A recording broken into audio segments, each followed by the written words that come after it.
et de $420 à raison de 7. Député provincial élu à circonscription ya Mbanzangungu, Rachel Dezangou Kantona, azalaki invité à l'association de soutien des hommes dédiés aux actions du chef de l'État Félix Antoine Tshisekedi Tshilombo. Asafat Mbanzangungu, Namokolo le 13 mars 2022. Mot des circonstances et Pesamaki et pas cordon provincial adjoint chargé d'implantation et stratégie territoriale ya Mbanzangungu, François Landou. Même la population du quartier Révolution concernant l'électricité. Nous ne parlons même pas de la lutte contre le Kuluna de tous bords de Mbanzangungu. Nous vous disons merci, maman. Nous vous encourageons encore de votre combat de l'électricité de Kolo Kigezo. Une fois honorable, votre combat est gagné. Nous vous rassurons que nous serons toujours derrière vous.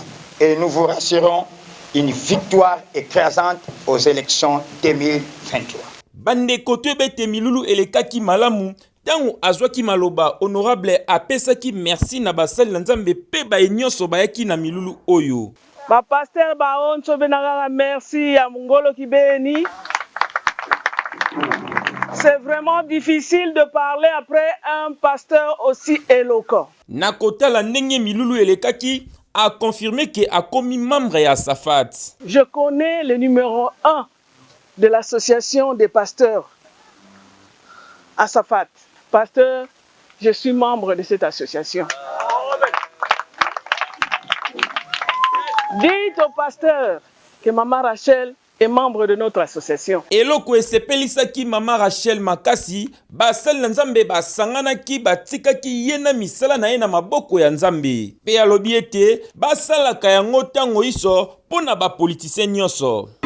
Ebeto baba kutambudi muji wamona mpasi za nsongo jambuja bani wayemika bani uno kikundi tiupa fulukyaki Ndombele bukoko kwa kolumeni amoni kaipa sikira buyani kuyambu jikoko kukazungula kwa mbambi ansinde ya benzangu suweka ya yunzangula keye lumutansuka kaluzingula ni bantoko wa tulombele dumuna kitwaji mkubwa si yemwana efe kalongo amen. Ce que j'ai vécu ici, c'est du jamais vécu dans ma vie de politicien.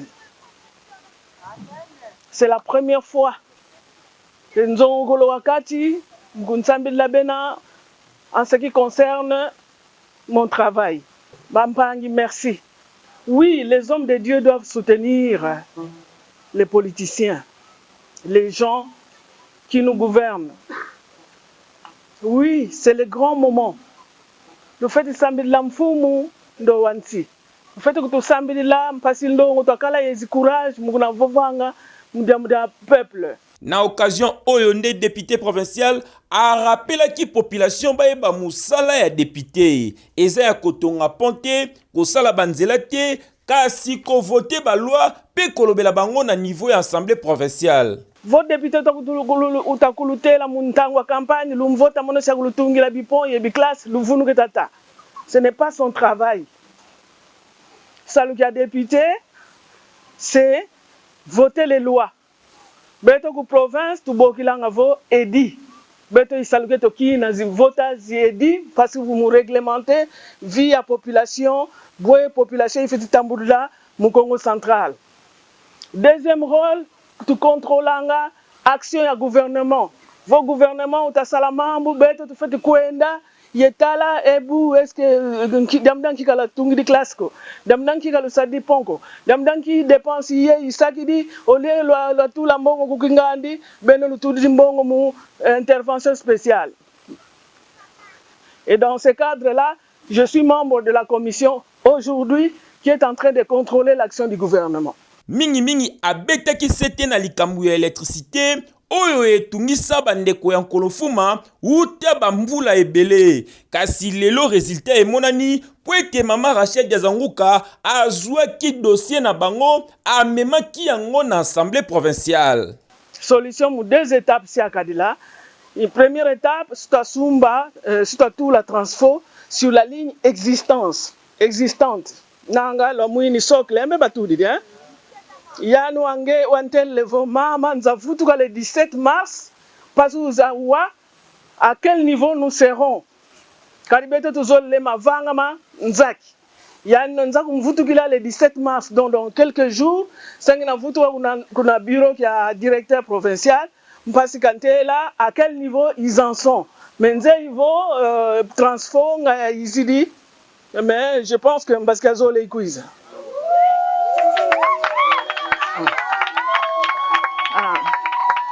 La solution sera faite en deux étapes.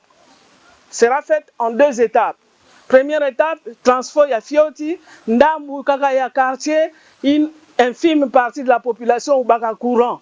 Mettez la population, katuzole le baka mamumoto baka mene kuchela ko. Kuchela badidi di courant, courant buya tululu kuchela. On est bant maintenant, bena lombanga raccordement, badinga le quoi. Donc beno kukoloki dezo courant o itululu luendanga luna lomba raccordement pasi nzo zo ndambu yo izala kala servi mu transfo yo lo baka courant ya kwebete na occasion activité à Safat député provincial ayaki ye mokote accompagné na association les amis de Rachel des Angouka à Arden na Mokuse pe bureau na ye mobimba luendanga luna lomba